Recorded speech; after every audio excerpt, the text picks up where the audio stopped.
Angelo Acerbi, Fred Film Radio from the Berlinale, here with Ira Sachs and Franz Rogowski for the film Passages. Good afternoon. Good afternoon. First question, very complicated, because this film is about a relationship of a gay couple that crumbles when one of the two falls in love with a woman. So, do you think that the end of a relationship is different in this case if the new object of desire is of a different gender? Can it make things more difficult, more hurtful, or not? I think it could, but it depends on your concept of love and also, how exclusive your demands are. If your love is genderless, for example, it wouldn't really matter. If you're a straight dude drinking protein shakes and out of a sudden your girl is lesbian, it might be irritating, Yeah. Do you agree? Yeah, I think in this case, in this film, gender is not as significant to the outcome. I think it is significant for the shifting desires in the course of the film, but I don't think it's the outcome comes because of that difference. The outcome is really about human relationships. I agree. I just wanted to check with you if I was right. I think there's also another layer that is important to mention. It's not just about love. Also, it's a very real, very concrete gay problem to have kids. You want to have kids, you have a partner you love, and you want to have a family. Yeah. And I think that it is inspirational to Tomas to have a baby with that woman, but it's not only having a baby with her.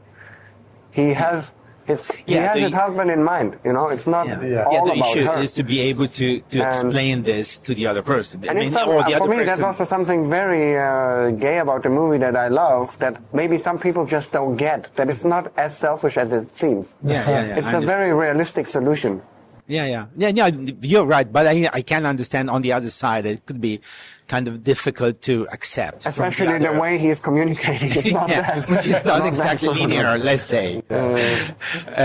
Listen, Ira, you are used to, in your films, to analyze the various depths of relationship. In this case, you went much, much further down, and you were more kind of merciless as well, to me.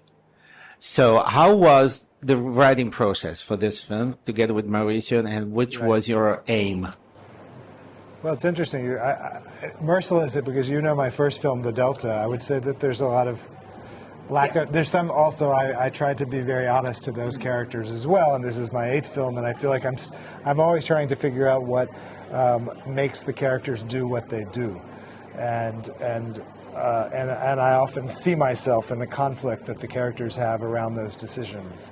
The writing process was, I work with Mauricio Zacharias. This is our 5th feature together as co-writers.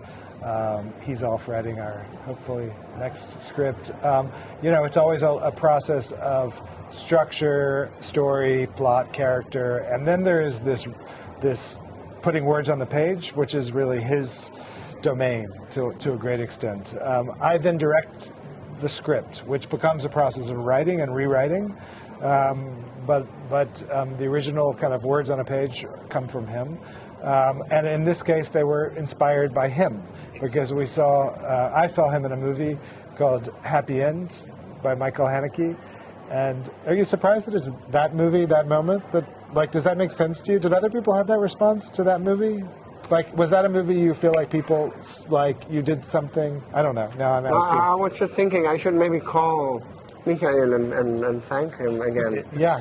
No, I'm very happy you saw that movie. Yeah, and I think there was just something, I hate to say I was turned on by the performance. And I think that made it such that I assumed the audience would be, if we ended up making a movie, turned on by the movie, which I think is really, really important, the eros of the cinema.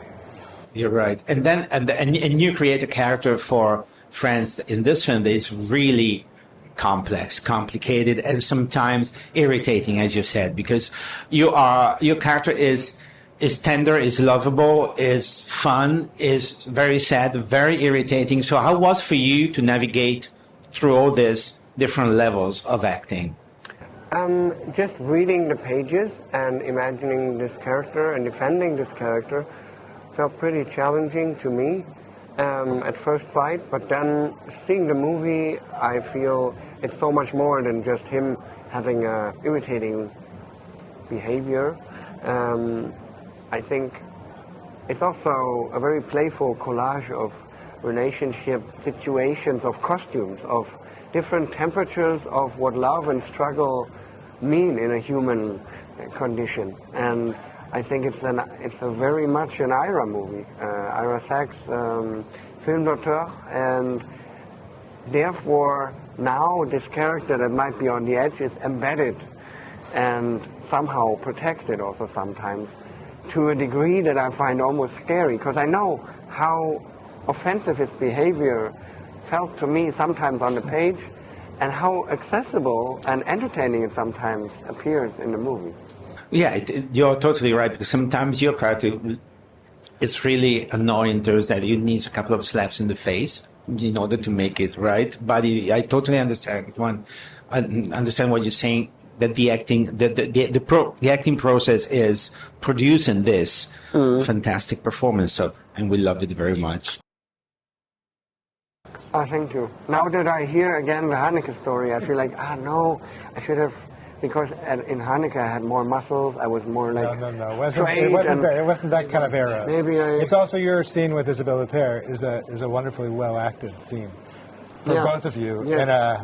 And it's the dancing scene too, but it's the other scene. And it's over. We've done the movie. I should not think about Well, I was just thinking about two things. I was thinking about, because people say, oh, he's an unlikable character. Like, he's physically, some people say he looks like my husband, Boris, but he also was designed to some extent to look like Roy Scheider and all that jazz. I mean, and you think which is a character. We also talked about Jimmy Cagney. Like, the idea of the anti-hero who's incredibly attractive is a big part of cinema. And I would also say Giancarlo Giannini in The Innocent, which was a real inspiration for this movie. People have done bad things in movies for the history of movies. Exactly. Well, thank you very much. Thanks a lot to Ira Sachs and Franz Rogowski for the film passages here at the Berlinale Festival. I'm Angelo Acerbi for Fred, the Festival Insider. Thank you. Thank you. You inspired a real conversation. Yeah, thanks.